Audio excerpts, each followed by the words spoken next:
Hello everyone and welcome to another YouTube collaboration with the creative design team. We're all very excited about this particular collaboration because we have something new to share with you all, and some of you may already have seen what it is that we're talking about. We have a brand new guide. Now, a lot of you are familiar with our sketchbooks. This is a new product from us. So it's a scrapbooker's guide to capturing your travels. I love the title, Wander and Remember, because that is what traveling is all about. You want to relive those memories that you have made while traveling in your scrapbook albums. And sometimes it's overwhelming when you go away and you take so many photos, because we do nowadays with our phones. It's so easy to just travel with a phone now. They take fabulous shots. You don't always need to take your big DSLR or your mirrorless camera with you. You can capture a lot of things with your phone. And what you'll find in the pages of this book are a whole lot of tips when it comes to the pre-travel prep. I know most of us scrapbookers love to plan. It goes into way more depth than just what this title is here. So we have the pre-travel prep, we have during the trip, and we have post-tip process.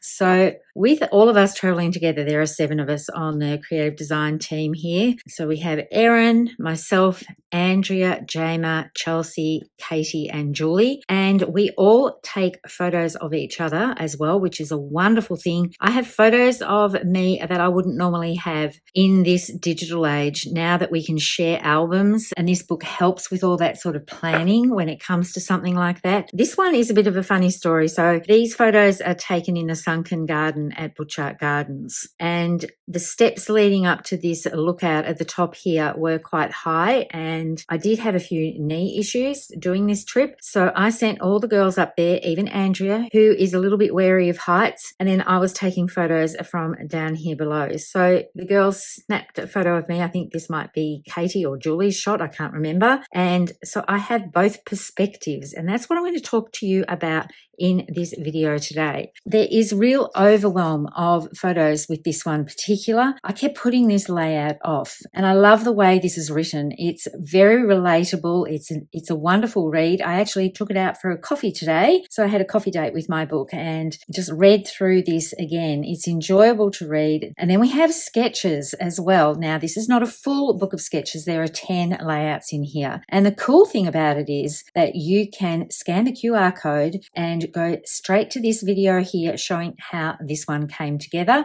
But with the sketches, it's sort of like a blank page here, ready for you to put your own spin on it with your own pattern papers and your own photos, and you can tweak these as well. This is the sketch that I have chosen today. This is one that Jayma put together, and there are a couple of things that I have done a little bit differently, but I've pretty much stayed true to the actual cutting guide except for one little thing, and I'll go through that in a moment with you. So this is something I am very, very proud of. I think it's a wonderful read and a great resource, and I found it really helpful because when it came to choosing the photos for this part of the Butchart Gardens, I have done the Japanese garden when we were first walking through with all the tulips. So when it came to choosing the photos for this, I had a lot of similar photos from the first double page spread with all the tulips and everything. So I was very conscious after reading this of choosing photos that had a different perspective. So you can see here, I chose this photo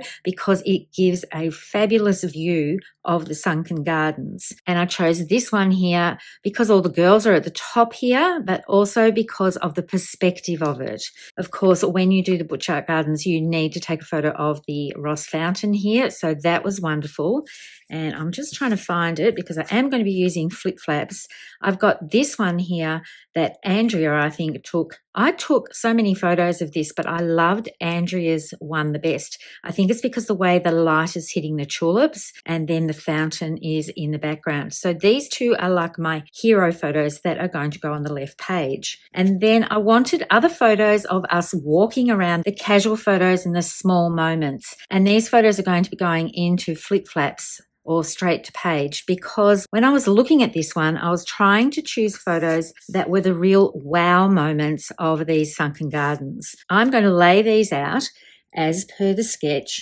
This is a double page spread that I have been putting off for quite some time. I'm just going to put the sketch off to the side here. You can see I've already matted my photos on white here. So my photo sizes are cut down 1/8 of an inch smaller than the photo mat so that I get a nice border, because I'm going to be bringing in some pattern paper. Now I am changing the sketch a little bit, because if you look at this one, it's all 3x4 photos on this side, but I wanted this one in particular to be a bit larger because I just felt it was more of a dramatic look to it in this size rather than as a 3x4. So the other change I'm going to do, this row that had 2 3x4s, I've got another 6x4 that I'm going to put across this way. Even though this isn't a panoramic photo, it gives that look. So I've got all different sort of perspectives here. I've got the view from above with this one. This is looking down into what's called the bog area. There were lots of little sculptures and things like that.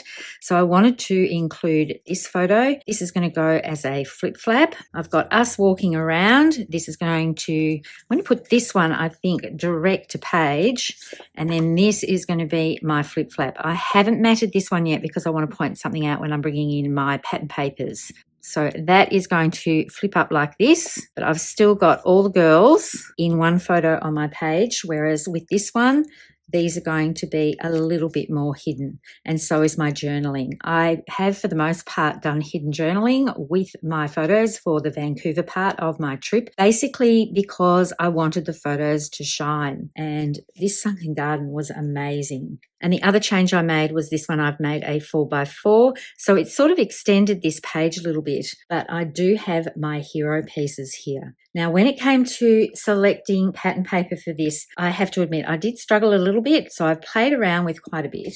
And I thought Floral Charm might work. Now, this is sort of my favourite pattern, but when I put it with these photos here, it really didn't go, and it's quite a busy pattern. And then I thought about using the reverse side. This colour works really well across all of these photos here. And then I was going to have this as my bottom piece. So this is where I started, but it's not where I ended up. But I just want to go quickly through the process with you.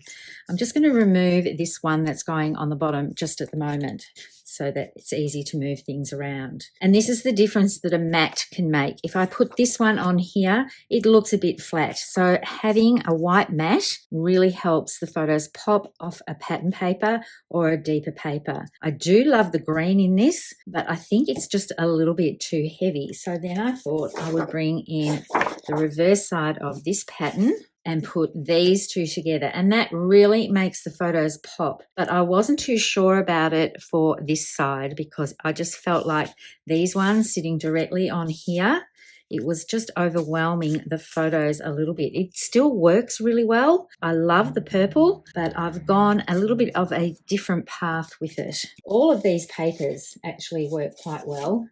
Even this teal sort of paper, this is pretty peacock, that makes the photos pop as well. So there were lots of options to choose from. Now I'm going to bring in what I've actually settled on, and it's mainly from the same pack. So I have this, I think this is Blackberry Bliss. And when I put this underneath my photos, I love how dramatic this colour is against here, and I think it makes the greens pop even more.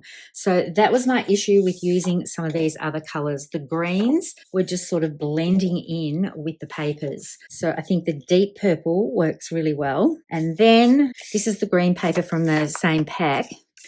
I thought about bringing this one in as a little bit of an accent piece, just to give a little bit of colour to it. And then I thought about, well, maybe I can use this pattern paper here, if I can slide it under. And even though I do love that combination, as soon as I put this colour down, my eye is going straight to that colour rather than the photos. So I decided not to do that one. And so now bringing in paper from a totally different pack. And I don't think this is available anymore, but the Season of Green and Gold, that's the specialty paper. I thought about bringing in this pattern here. So that works, but once again, the colours are good, but because it's a small pattern, it's sort of taking over from the actual photos. And in this same pack, I had just some of this green left over, which has the gorgeous gold foil on the other side. But I have decided that this green doesn't overwhelm the photos so much.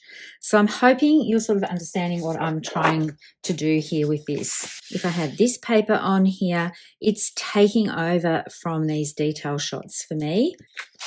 But when I have this pattern paper here, the photos are still the main hero. Now, the other thing that I've changed with the sketch is that there were 2 pieces of paper here, and I'm going to cut this into a dovetail or a banner or a flagged piece. So many different names for the same sort of thing. But I really like how this one looks. But choosing another pattern to go here, it just made it a little bit busier, and I think it's even more prevalent when I do it for this side. I'm just going to push all these off and bring these pieces of paper in.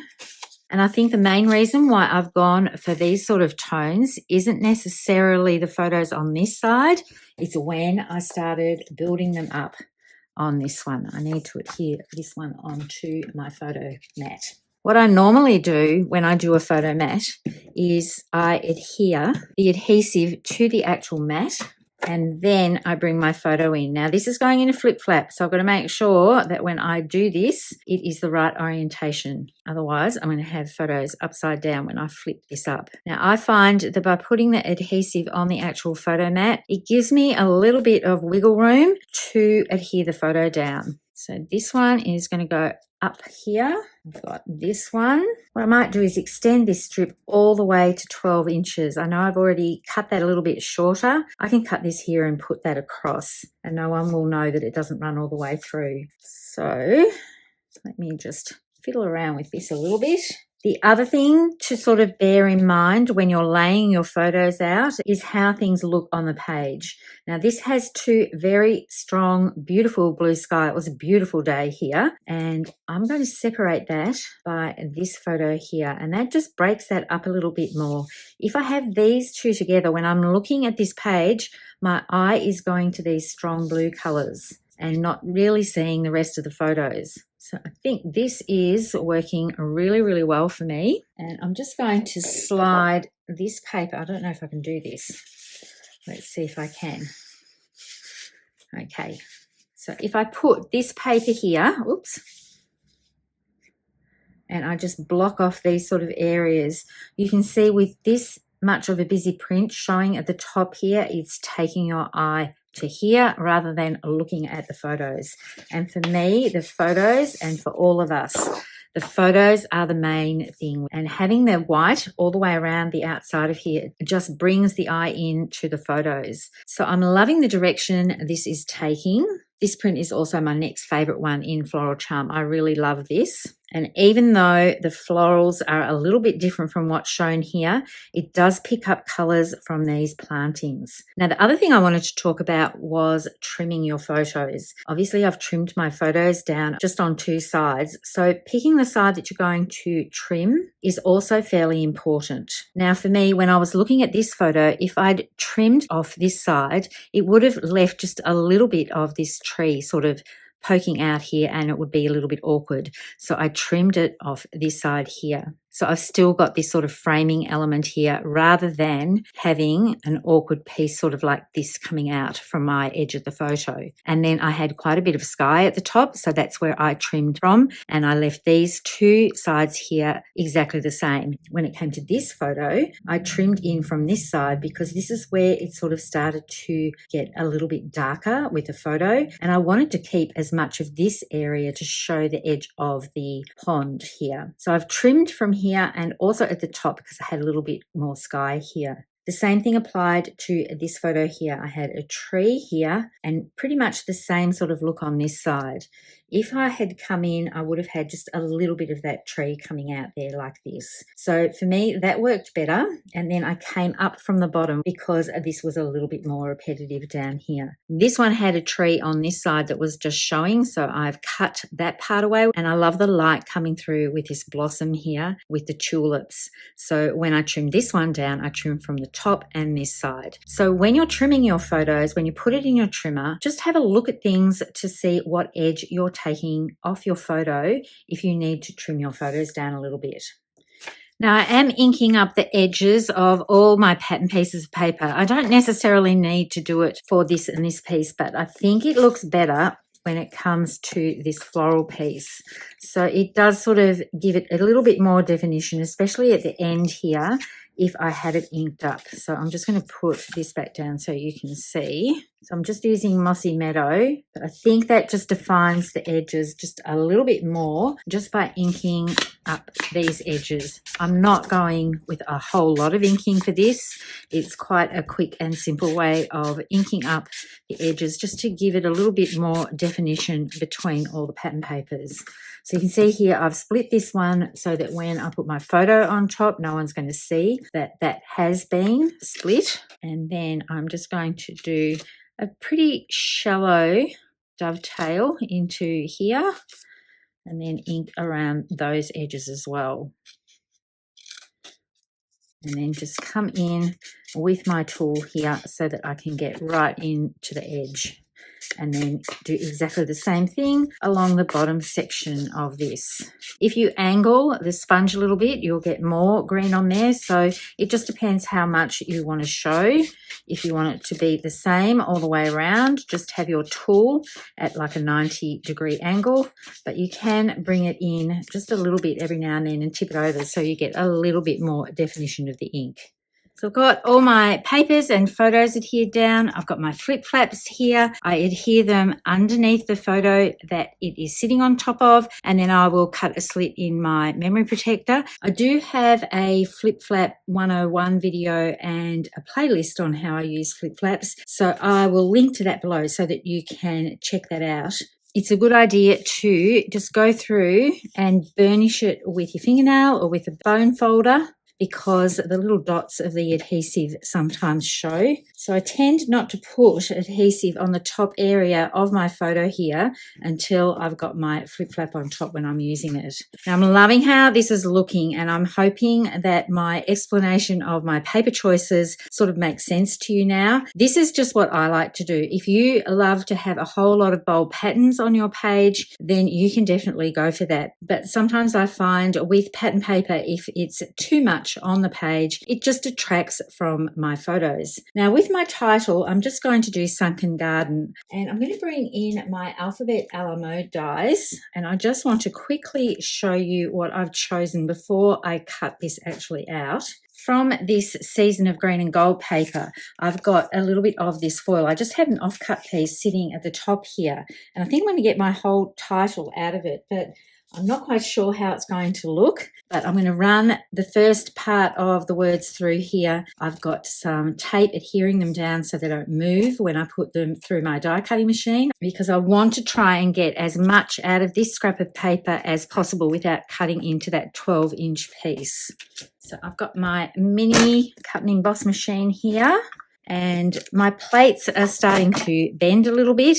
So that's another reason why you want to use tape. Because I was putting them up close together, I can get 3 letters. Actually, I need to move this one over a little bit so that my N doesn't get cut off. What I love about these alphabet dies is you get multiple letters on some of them, which makes it really handy. I'm just doing a small piece at a time rather than trying to do the whole entire title, because I want to make sure I like the look of it first.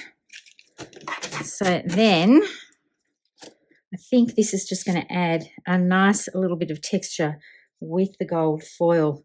Oh, I can already tell I love that. Now, this is the whole entire pattern here, but you can't really tell that it's leaves. I'm going to hold this up to camera in a minute so you can have a look without adhering them down yet. I really do like how that brings in sort of the gold elements that are popping on these photos. So I've got the yellow of the tulips here. There's a little bit of sort of a golden orange colour here, and I think that's going to work really well. And I probably should have used adhesive sheets for these so that I could just peel them off and stick them down, but I'm just going to bring in my Belly Art glue for that. So now I can just easily peel those letters away and cut the garden bit. Now, if you wanted to get creative and you have more than one title that you want to put on a page, you could always use this sort of method to create a negative space sort of title. This one doesn't quite look right, but if you're doing something like ho ho ho or something for Christmas or something like that, you can definitely get 2 for 1 out of your titles if you line them up a bit better. I haven't lined these up perfectly, and I've got one N upside down, but it doesn't really matter for my title here. But that's something that actually looks really lovely on a page if you use a negative space piece. Not for this page, I'm just going to do it in a straight one across here, and then I have to make a decision on the embellishments that I'm going to use.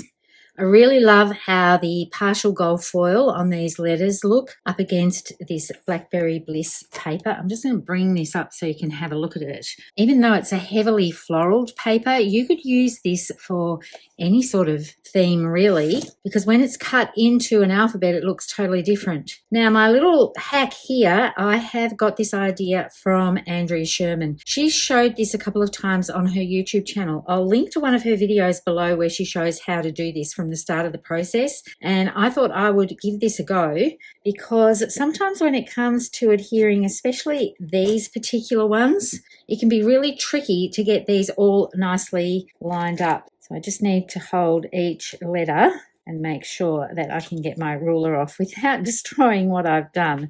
So by removing some of the adhesive from the tape, that would make this a whole lot easier to take away. Obviously, I've used liquid glue on the letters here. So now that I've done just a little bit of it, I'm just gently easing this off because I don't want to destroy what I've done. So there we go. Probably not as smooth as what Andrea did in her video, but the tape itself is coming away quite easily. And I can save this to use on another project. So I'm just going to put this sort of back on this roll so that I can use it again. You don't have to throw the tape out if you've only just used it once. And then I'm going to come back in with my Barely Art Glue and just put little dabs of this underneath each letter so that it adheres down a little bit more. But I love that hack that she did with the ruler and the tape. It really makes everything nice and straight all the way along here. So I'll adhere the rest of those down off camera. And now I have to decide on what embellishments I'm going to put on there. Now I've got this pack out in front of me. I'm thinking I could die cut some of these leaves. It would make it quite consistent throughout this album because I have used these before and there's a matching die to them, or I could stamp them once I run out of that paper. I'm hoping I've got a little bit of that left. I have this sheet here too. I know the leaves, I think, match this one as well. Got to get the dies out and have a little look. But I am running a little bit low on this pattern paper. I sort of wish I'd ordered some more when it was on last chance. So that's the same as that one. What's on the other side of this one? Gold stars. This will make beautiful Christmas cards. 31 days of Christmas cards is coming up very soon, next month actually, with the creative design team. And we always encourage you to use what you have with our event. You don't have to have all the new products that we might have. So yes, I am running a bit low on that pattern. I might have to do some stamping. I do have some of these from previous cuts, but I'm not sure that the vellum accent is what I'm looking for. So this was with the same collection. There was a vellum pack as well. I don't think it's going to quite stand out enough with my pages here. I might be able to make it work. Even though this one was cut off the edge here, I can always bump it up like this so that it's partially hidden. I quite like that there. I don't want to bring in these other greens though. I have a feeling these were cut with rosemary, which is an old Close to My Heart colour. But I do have some in this pine colour. I don't know if it's Mossy, Meadow or Pine, but I could intersperse some of these. I need to refer back to the sketch to see where Jayma has put the elements. So she's got a cluster here, a cluster here. I don't have this little corner here now because I've extended this piece. I could extend a cluster sort of up this side. And then she's got a little one down in this area as well. Maybe this rosemary colour would work quite well. It's very similar to the foliage in some of the photos, and I'm thinking it actually complements the papers quite well. They are quite large, so I might have to snip these down. Now, the other thing I thought of bringing in was the Extraordinary Flora set that I've got here. Now, I've got the washi tape. I've used this, I think, on a video earlier. I'm trying to rush ahead and make this video a little bit shorter than the one I just uploaded the other day, where I did all the stamping pretty much in real time. So this set here, I've got a couple ready to go to actually die cut. Coordinates with the stamp, but it also coordinates with the washi tape. And you can adhere the washi tape to paper, you can die cut it out, or you can stamp the images and then die cut them. And I have some here left over from other projects. So I'm thinking these are going to go everywhere. I'm going to take these away. I'm not loving this. These are a little bit large. I might just bring these in, and I need to bring in a tray. I'm just going to put them on my silicone mat for now and sort of spread them out a little bit. I've got some pinks. I've got some purples. These might be the way to go. So with the washi tape, you get two different colorways when you peel it out. This one here has more the pinks and the deep pinks, and then it repeats the pattern again, but it's in the purples. But I may not have to cut any because I think I've got enough leftover pieces from previous cuts. I'm just going to wind this back on. So what you could do is use the die. If you've got very clean plates, you can stick this direct to the plates, but mine are fairly worn, so I would adhere it to either vellum or to white paper, which is what I've done here. I'm going to keep these separate. I'm going to bring in my old CTMH cut apart silicone mat that's looking a little bit worse for wear, because I do want to keep the patterns or the colorways are a little bit different. You can see the leaves in the more pink tones are a brighter sort of color, and the ones in the purple tones are a more subdued color. So let me have a little play with this and see what I'm going to do. So this area here could use building up somewhat. Even though the flowers are more camellias or azalea type things, there were some of those florals around in the Japanese garden. But we've got pink blossoms here as well, so the pink colorways might work. And I could stay away from these sort of more rose type looks. So I can mix and match these, I think. I don't think I have to just sort of stay with the one colorway, because there's so many different greens within these photos here. So I'm going to have a little bit of a play with this, and I think I need to put some down near where my title is. I have a sprig coming out that way. This one is cut off at the top, so if I was going to use that one, it would have to come up like this, or I could just trim this out maybe a little bit with my scissors. So sometimes, I think this was from the start of the roll that we had that I had that happen, because the rest of them are all sort of full elements. I do like how this green is working more, so I think I'm going to go with the pink tones rather than the purple tones. So some can tuck under the photos and some can go over top. That's always a good look when you can incorporate it that way. I have two sheets here all ready for me to cut out, so that's always a bonus when you open up a piece and you can see that you've got additional pieces there ready to cut. I think I will stick with these sorts of florals. I think it suits the florals that are in my photos just that little bit more. So I'm going to go away and cut some more of these. Quite easy. You just line this up. So I always look for this little leaf down in this corner, put that over top and wind that through. And it looks so gorgeous. It gives a sort of a watercolor type look, but you don't have to do any of the coloring or the stamping. So I will link everything that I've used here today that is still available in the description below, as well as a brand new playlist that the creative design team have that's all about travel, that coordinates with this gorgeous book here. So all of the layouts with the sketches have a little individual QR code, and within the book there is a QR code that takes you to the entire playlist. So we'll be adding to that over time already. There are 10 videos from our actual book here using the sketches, and then we'll be adding these videos that we're all doing this week for our collab, and over time we will add more to them whenever we use the book.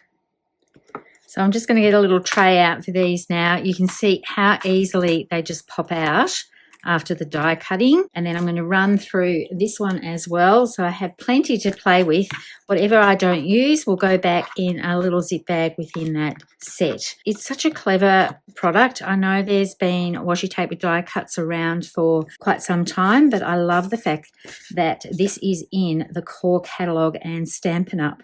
Are doing this as well. They're just so clever, and it does save a whole heap of time to do your die cutting this way with washi tape rather than having to colour in or stamp, as I mentioned earlier. So I've got all the bottom sections of this all nicely adhered, and I've arranged some of these gorgeous washi tape florals, but I've selected the ones that I want to put down, and before I adhere the remaining pieces, I've just got them here ready to go. I wanted to show you how I've clustered these together. Some of these are direct to page, and you can see I've got a little bit of a gap here, but I'm going to fill those in, but they do overlap each other. And then I've got these ones here, they've already got dimensionals on them, that I'm going to bring in to fill up those little gaps here that I've got.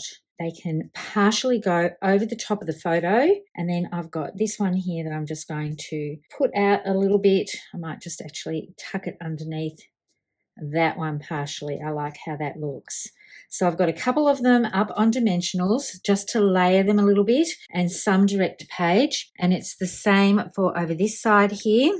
I've used this same large one, but I've tucked that partially underneath, and then this one is going to go over the top of my photo and bring all those sections in. And then I'm going to tuck this one because the stem stops here. I'm going to tuck that one partially under. Now, with the sketch, there was another little cluster down here, but I haven't put that on there, and I haven't done my journaling because my journaling is underneath this flip flap here. So I just wanted to quickly talk to you about handles. I love putting handles on flip flaps. This is going to be on the outside of the page protector, and this is just a little decorative element. I've applied it using redline tape because that is quite strong, and I've just made sure that I have burnished that on there so that it's going to stay. When I actually construct this and put the slits in my page protector, I will take the photo out so it's easy to feed that through and then put my photos back in again. But having a little handle sort of on the outside, it sits up, is a little fun feature, and you can decorate the top of your flip flaps this way if you're wanting to. So that is my page, apart from dots. Is either bring in these opal rounds assortment, which have some gold ones here, which will, let me just get them off this little carrier here, bring in a little bit more of that gold. Or I can use the strawberry slush ones, strawberry slush and pretty in pink gems. And they have, I think I'd use the clear ones. I don't know if I want to use the pink, although the pink would stand out as well.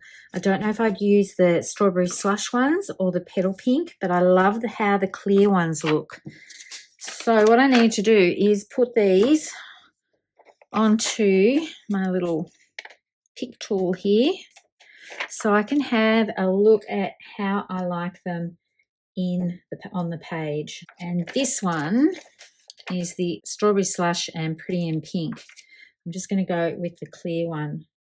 They are a little bit different. The strawberry slush has a little bit of the pink in it. I don't think the opal rounds are actually available anymore, but I love how they've got that more touch of gold. So I'm going to use the old ones from my stash. Maybe I'll use them all up. So I'm just going to put 3 of them around each area. They actually do have a little bit of pink in them as well as gold. So that is going to work really well. So just 3 on each section. I don't want them to be in line. So no matter where I put this one, actually what I'm going to do is put 2 down here. And then I'm going to do the same thing over on this side. Some of these have got more gold in them than others. I sort of like it when I use up a whole packet of these. I'm going to put another gold one up here. And then I'm going to choose one that's got a little bit of pink in it. I don't know if you can pick that up on camera. I should be using my pick tool to get these on my fingernails. Sometimes I'm a little bit challenged when it comes to picking dots up. So that's all I'm going to do with those. I could put some on the page here, or I could even put some on the little center areas of the florals. But I think I'm just going to leave it like this for now. I've used a lot of flip flaps in this Vancouver album, and I think I'm going to be doing the same when I get onto my Alaska pages. But I am really trying to finish this album up. And having this guide and reading through this, we did a lot of proofing and everything, and I've read it several times, but actually having it printed, I sat down today and read it again over a cup of coffee. And this really did help me focus on what photos I wanted to pick for this area. I could have printed so many photos for this, but I've selected, I think I've got 13 on the page here with my flip flaps. And I think they really do tell the story of this sunken garden area. It was absolutely beautiful this time of year. This was in May of 2024. So lots of tulips and everything. And then I went onto the website and I did put some facts in here. So this sunken garden took 9 years to create, and it started off as a quarry. And this piece here is a limestone area that they left so that they could build and plant around it. And I just put down the interesting facts in here as well. So this is something that you can put how you feel about a place and what you see when you're there, but it's also good to include some interesting facts. So it took 9 years to create, has 5 acres of gardens, 151 flower beds, and 65,000 bulbs planted for spring. Those facts might not pertain to 2024 when I went. That might pertain to 2025, but that is just in this sunken area here, which is just one part of these gorgeous gardens. So it is good to go onto a website of a place that you've been to and find some facts that you find interesting. Those sort of details add a little bit of wow and meaning to your journaling. And I know that I haven't done my journaling for the first double page spread I did with this. I'm going to go back and do a little bit of history on the garden, because it's amazing how this all came about. So I hope you've enjoyed watching me put this layout together today. I really love how it ended up with this Blackberry Bliss paper at the bottom here, and it really brings out the purples in these tulips and the other areas of the garden. There's even purple in the foliage that is planted around this area as well. So the purple here really picks up on those colours as well, rather than going with a busy sort of paper that might compete with the photos. As I said earlier, all the links will be below. Make sure you check out all the other videos that have gone before me. I will have that playlist link at the end of this video as well. And stay tuned, because Julie's after me, and then that might be it for the collab. I think everybody else has gone beforehand. Thank you everyone for watching. As always, happy crafting. Hope to see you next time. Bye for now.